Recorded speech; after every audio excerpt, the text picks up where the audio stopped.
So we arrived. I swear this is like our favorite thrifting spot. They have vacationers. Kristen Hannah. I think Lauren should get this. Maybe. LA Griffiths. The postscript murders. That sounds good. Let me read it. They do have the second book in the Lunar Chronicles, and getting this might make me want to start the first book. They have this really cute Mary Kay Andrews Beachtown book, but we should probably read the Mary Kay Andrews books we have first before buying more. I've actually been thinking about getting this book because it takes place at a boarding school. I must betray you. It's really good historical fiction. Karen Slaughter. I have this one. They have a copy of Little Women. That's very cute. I don't. And one of Pride and Prejudice. This movie changed my life as a kid. There's some Book of the Month books. I've never even seen this one. Oh, I like this cover. This is the kids book section that we normally don't stop to look at, and they had some really good ones here. I loved both of these books.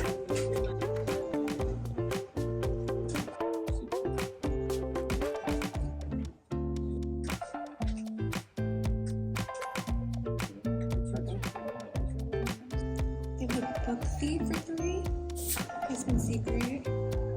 Look at this Ellen Hildebrand, Summerland. We found 2 Octavia E. Butler books, both of Parable of the Sower series. We might have to get it. They have an Agatha Christie, and then they were 9. I really liked this book. We always love this clock they have. They put all these different books and then they always switch it out as well. They have None of This Is True for $3. I actually really loved this book. Wow, that's such a good deal. Even Kristen Hannah the Woman for $5. The Mystery Guest for $4. Running with Scissors. I just read this memoir and it was insane. Is this a sign I need to get it again? I owned it for so long and I never read it, so I donated it, but I kind of regret it. They have an Ellen Hildebrand book, but y'all know I have so many I cannot get more right now. Look how beautiful this cover is. I am just obsessed with seashells right now. I actually might have to get this one. Look at this cover of Moonlight. They have a copy of Britney Spears' memoir for $3. These are all the ones we ended up with.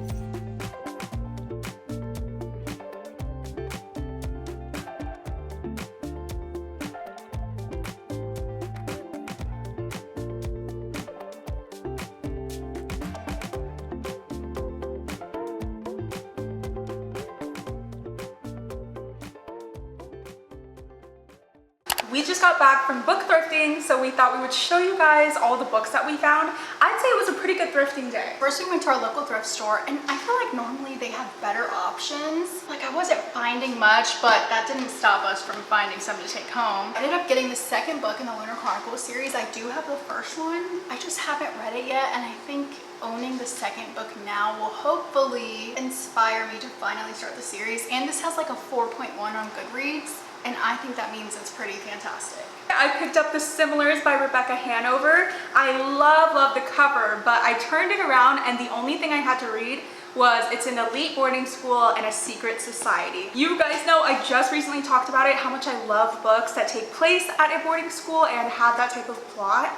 And I didn't love the one that I just recently read. So hopefully I love this one. I'm really excited. And then I ended up finding one that I haven't heard about, but it's called The Postscript Murders by Ellie Griffiths. Honestly, the cover intrigued me, and then when I read the back, it sounded pretty good too. It says, the death of a 90-year-old woman with a heart condition should not be suspicious. Detective Sargent certainly sees nothing out of the ordinary, but when Peggy Smith's caretaker was clearing out Peggy's flat, she noticed an unusual number of criminal novels, all dedicated to Peggy.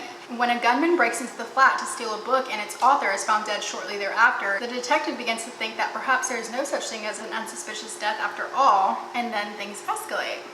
I think it sounds pretty good. I like books like this. It's giving Vera Wang. Yeah. Even though it's a completely different plot. I guess since I'm kind of wondering if it's giving cozy somewhat vibes like that, or if it's just strictly murder mystery. But we're gonna see. So next place we went was our library bookstore, which we absolutely love, and we hadn't been there in a while. So I got 2 books. The first one is I'm Not Your Perfect Mexican Daughter by Erica L. Sanchez, and I have been wanting to read this book for quite some time. I know it was popular a couple years ago. It says it's a laugh out loud funny story about losing a sister and finding yourself. Julia's older sister Olga just passed away, but Olga might not have been as perfect as everyone thought. With the help of her best friend Lorena and her first love, Julia is determined to uncover the truth. Was Olga really what she seemed, and how can Julia even attempt to live up to a seemingly impossible ideal? I think this one will be really good. They had so many good options at our library. They actually had Wayward by Amelia Hart for $3, which is insane. I know this one was actually like a Goodreads Choice winner, I think in 2023, and it is a historical fiction as well. And y'all know I have a weird thing with historical fictions. I just never thought that I would love them so much, but I swear like almost every single one that I've read is like 4.5 to 5-star reads. A brave and original debut and a spellbinding story about the legacy of witchcraft. The bottom says, weaving together the stories of 3 extraordinary women across 5 centuries, Wayward is an enthralling novel of female resilience and the transformative power of the natural world. Sounds so good. It does sound really good. So the second book I got is The House on Mango Street by Sandra Cisneros. The House on Mango Street tells the story of Esperanza, whose neighborhood is one of harsh realities and harsh beauty. Esperanza doesn't want to belong, not in her rundown neighborhood, and not to the low expectations the world has for her. Esperanza's story is one of a young girl coming into her power and inventing herself for what she will become. It's been a while since I read a classic as well. So we ended up finding The Parable of the Sower Duet, which is crazy. I was about to buy these books and pay full price. They were $5 each, so that seems like a deal to me. These are some that I want to read right now. A lot of people are saying that things that happen in this book have a lot of parallels to the things that are going on in our world right now. And these were written a long time ago, so it just seems like something I need to read. I know you read the first one too. You really liked it, right? I did. And that was my first Octavia E. Butler book, and I want to read more from her. But people say like maybe she's a time traveler. Maybe. So let's find out what's about to happen. But yeah, that's all of the books that we found today, thrifting. We just got our book mail in, so let's open it up. Let's see what we got this month. Let's start with book of the month. Okay, my August pick ended up being Forget Me Not by Stacey Willingham. I completely forgot that this was an option and that I ordered it. This was one of my most anticipated releases for the second half of the year. I believe this doesn't even drop until August 26th, so I guess if you got it through book of the month, you get it a little bit early, which is really fun. But I've only ever read one Stacey Willingham book, so I'm excited to read another book by her. So it says 22 years ago, Claire Campbell's older sister Natalie disappeared shortly after her 18th birthday. Days later, her blood was found in a car, a man was arrested, the case was swiftly closed. In the decades since, Claire has attempted to forget her traumatic past. She ends up at a vineyard in South Carolina, but as soon as Claire starts to settle in, she stumbles across an old diary. And what at first seems like a story of young rebellion and love, it turns into something much more sinister as it begins to describe details of various unsolved crimes. There's a lingering feeling that her own sister's disappearance may somehow be tied to it all.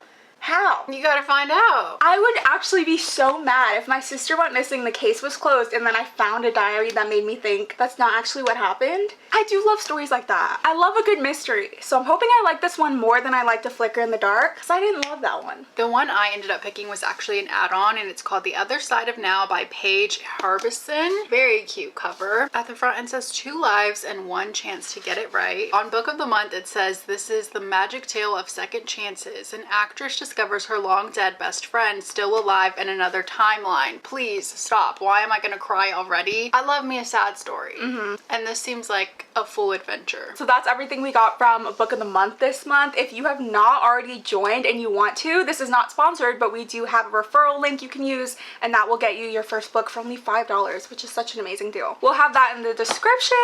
But now moving on to our Aardvark boxes. These are always my favorite. All right, let's open up our boxes. These are always so fun, and the fact that the boxes are so colorful makes me feel like I'm having a great time. This was another really great month, I think. They've been doing good. This is such a cute cover. It is. Okay, the first one I have here is Well Actually by Maisie Eddings.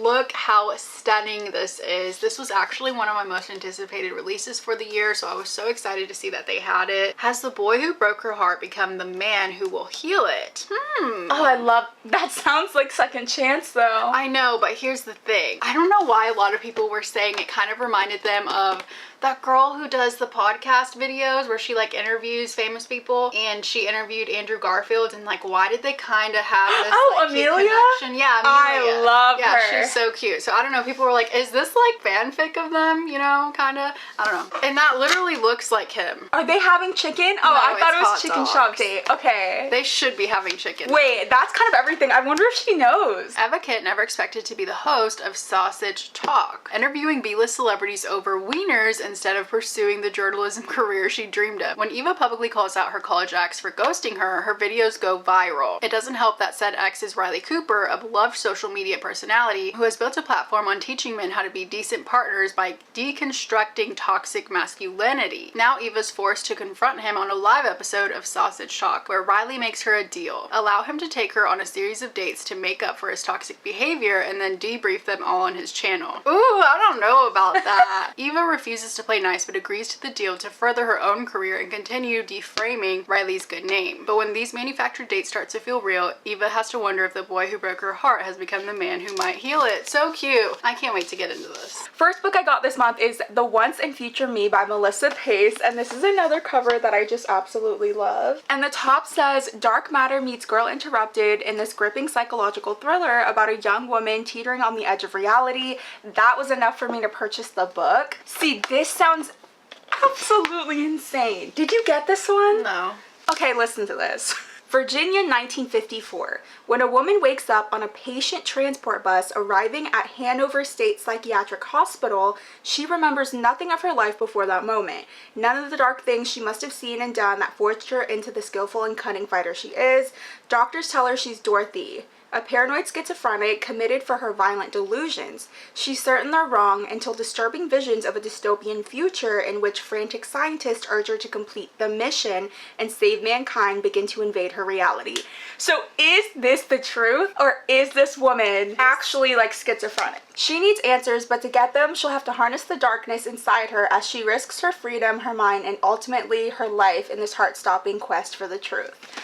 I cannot wait to find out what's actually happening. I hope what she's envisioning and like all these things she's seeing is actually the truth. So I ended up getting What Hunger by Katherine Dang. I know a lot of people were excited about this one as well. At Ronnie's first high school party, a boy crosses the line and she is overtaken by a force larger than herself. This newfound power comes with an insatiable hunger for raw meat, a craving that is both a saving grace and a potential destroyer. What Hunger is a visceral emotional journey through the bursts and pitfalls of female rage. Ronnie's Vietnamese lineage and her mother's emotional memory play a crucial role in this tender ode to generational trauma and mother-daughter bonding. It sounds good. I think we're gonna have some cannibalism in here or something, but you know, something different for me to read. I love female rage and like revenge stories. Second book I got is The Strange Case of Jane O by Karen Thompson Walker. I know this one's not from this month, but it was one that caught my eye on the Aardvark app. And it says, a year after her child is born, Jane suffers a series of strange episodes, amnesia, premonitions, hallucinations, and an inexplicable sense of dread. 3 days after her first visit to a psychiatrist, Jane suddenly goes missing. A day later, she's found unconscious and can't remember anything that happened to her. Are Jane's strange experiences the result of being overwhelmed by motherhood, or are they manifestations of a long-buried trauma from her past? Why is she having visions of a young man who died 20 years ago and who warns her of a disaster ahead? As Jane's symptoms led her psychiatrist ever deeper into the furthest reaches of her mind, he begins to question everything he thinks he knows about a so-called reality, including events in his own life. That's crazy to where someone else is making you as a psychiatrist question what's real. Huh? I kind of hope, is this going to be magical realism, or is it just like a psychological mystery? I'm interested. What's going on? Both of my books are kind of similar. The last one I got is Too Old for This by Samantha Downing. Another one that people were so excited for. They did really good this month. Go off, Aardvark. This is the author of My Lovely Wife, which I do remember reading a long time ago. I do think I liked it. I remember it was one of those where like the ending goes crazy, but it was kind of like slow. So Stacey Willingham actually wrote a blurb. It says, Samantha Downing's signature dark humor is cranked up to 100, which I love dark humor. Older, wiser, deadlier. A retired serial killer's quiet life is upended by an unexpected visitor. To protect her secrets, there's only one option left. What's another murder? Lottie Jones thought her crimes were behind her. Decades earlier, she changed her identity and tucked herself away in a small town. Her most exciting nights are spent at weekly bingo games at the local church and gossiping with her friends. When an investigation journalist, Plum Dixon, shows up on her doorstep asking questions about Lottie's past, and specifically her involvement with numerous unsolved cases, well, Lottie just can't have that. But getting away with murder is hard enough when you're young, and when Lottie receives another annoying knock on the door, she realizes this crime might just be the death of her. I'm intrigued. I don't think she'll kill him. Might as well. I'm just kidding. I mean, you've done it 1,000 times Yeah, before. what's one more? So the last book I actually got for Amanda because I cannot wait for her to read it. It was one of my favorite books so far this year, and it is Ghost Station by S.A. Barnes. Sci-fi, thriller. It was everything I wanted it to be, and I can't wait for you to read it. I might need to read it soon because I've just been like yearning for something else. Everything is kind of seeming like the same right now. Let's see. An abandoned planet, a hidden past, a deadly danger. This is like one of those where I feel like I don't want to know too much. Yeah, though. I wouldn't. Okay. Just start reading enough. it. Yeah. I really liked this one. I'm excited. I have been wanting this one for a while. Again, this video is not sponsored, but if you have not placed an order with Aardvark yet, you can get your first book for $4 with free shipping, which is crazy. So we will have both of those linked in the description. But yeah, that's pretty much it for this video. We wanted to include this with our thrifting finds. Lots of books to get reading. A lot of new books, unfortunately, but I feel like I've been reading a good amount so far this month. You have, yeah. Have you not? No. Okay. Our next video is going to be anticipated releases for the second half of the year, and we're both so excited to finally be able to do one of those videos. A lot of you guys have been asking, so we're finally going to do it. That will be the next video. Keep an eye out for that. Thank you guys so much for watching. Make sure to join our Literal Besties book club if you haven't already. This month we are reading The Compound, and it is so good. It's free to join. We will have that linked in the description as well. Other than that, make sure to like and subscribe if you haven't already, and we will see you guys next time.